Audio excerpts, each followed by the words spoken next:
एबसुनिफ्राय सिदा सिथि खोथा एबाराव बे बाराव अमर सिंह ब्रह्म आरो दावराव देख्रेब बिथांमोननि सायाव नोंथांमोना भिडिअखौ नायलांदो। नोंथांमोना मा खालामदों बर' हारिनि थाखाय? नोंथां सानैया अमर सिंह आरो दावराव देख्रेबमोना बर' हारियाव मा कन्ट्रिबिउसन लाबोदों? जोंनि माहारिनि गेजेराव नोंथांमोन बादि आरो जोनोम दा मोनथों, नोंथांमोन बादि बेवहाय बर' हारिनि खैसारि खालामग्रा। रायजोफोर बे बाराव दावराव देख्रेब आरो अमर सिंह बिथांमोननिसिम एबसुनिफ्राय थोंजों वार्निं आरो हारिनि गेजेराव बेले बेजेखौ अमर सिंह आरो दावराव देख्रेबमोना लाबोबाय थादों।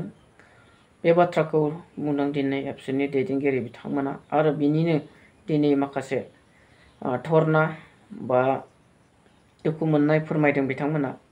थ' माबादि मा जाहोननि थाखाय दिनै जोंनि बर'फ्रा दावराव दावसि जालांनो गोनां जाफिनखो ना गावजों गाव सोंखारिलायनाय बेफोरबायदि जाथायखौ दिनै जों नुगासिनो दङ। थ' बेनि गेजेरावनो बे बड'फानि मुसुखाखौ लानानै बुख्रुबनाय बुख्लाबनाय बेफोरबायदि माखासे बाथ्राखौ लानानै बैबा बिसोरखौ बिसोरबा बैखौ बेबायदि सोंखारिलायनायखौ जों नुनो मोनदों। बिनि गेजेरावनो माखासे मानसिफोरा पलिटिक्सखौ लानानैबो बेयाव बाथ्रा दिहुनदों आरोना, पलिटिक्सनि बाथ्राबो दिहुनदों। थ' बेयाव बेसेबां सैथो बेसेबां मा जानानै दङ, जाय बे खामानिखौ मावदों बे मानसिया मालाबाबो मोजां जाखानाय नङा, गाज्रि मानसियासो मावगोन आरोना। जेयानो जा हारिनि मानसियानो जा गुबुन हारिनियानो जा मोजां मानसिया बेखौ मावखायानोसै, गाज्रिया मावखागोन आरोना।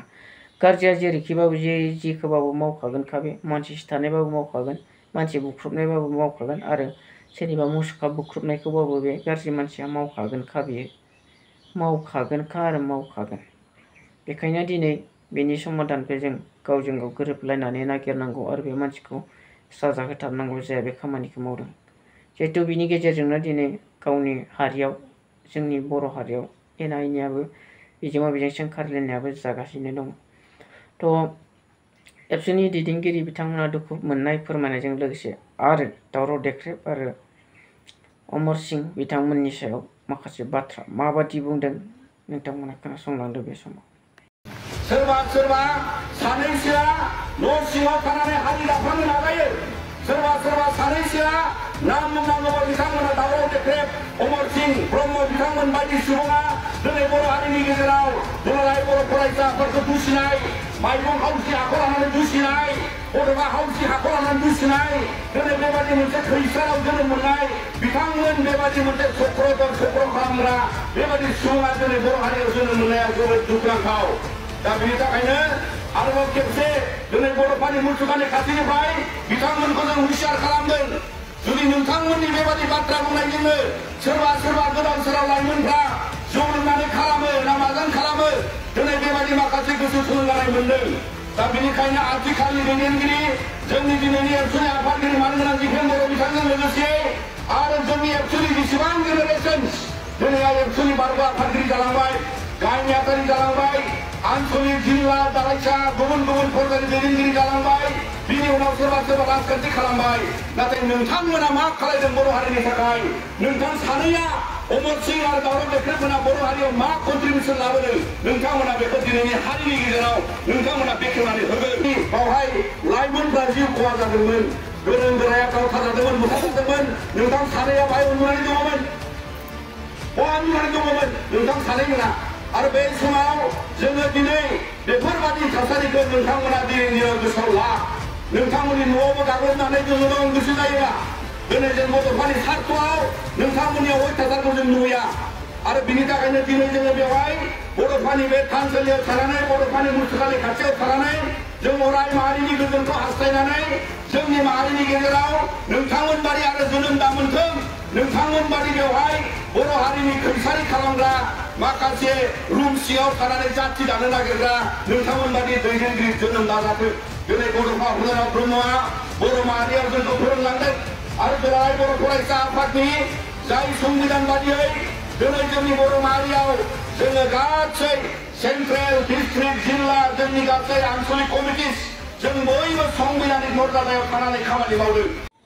स' रायजो राजा नोंथांमोन बयबो खोनाबाय जानो हागौ आरोना मा बुंदों दिनै खोरोमदाव औवारि बिथां सारा।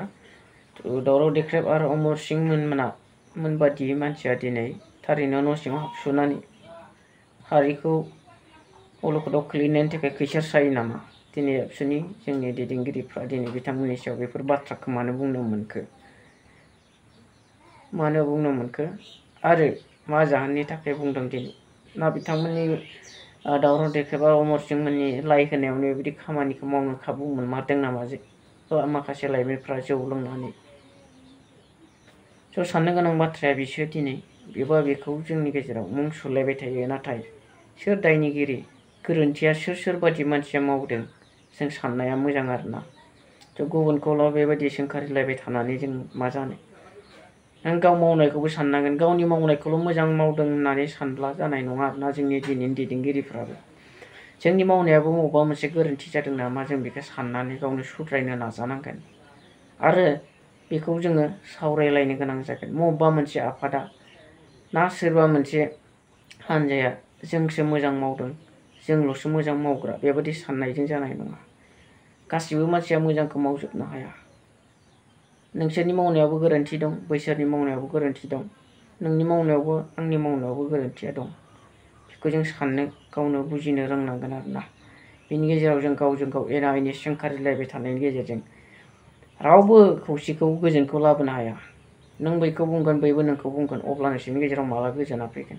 नों गुरै जानो हायाब्ला नोंबो अख्रा बेबो अख्राबा माला नोंसोर मालाबा गोजोनखौ लाबोनो हागोन नामा अख्रा आरो सोरजोंबा नारज्लायनाय बे मालाबाबो गोजोन खौसेखौ लाबोनो हाया आरोना जेखियानो जा जेखि हान्जायानो जा जेखि आफादानो जा ना थ' भिडिअखौ आं गोलाव खालामनो सानाखै लोगोफोर एसेयावनो फोजोबनोसै सोरबाफोर चेनेलाव फैदोंब्ला साबसक्राइब खालामनो दाबाव आरो आंनि बुंनायाव भिडिअ माबाफोर गोरोन्थि बा मोजां जादों नोंथांमोना कमेन्ट सेक्सननि गेजेरजों फोरमायनो हागोन आरोना थ' एसेयावनो दोनथ'नोसै लोगोफोर बाय।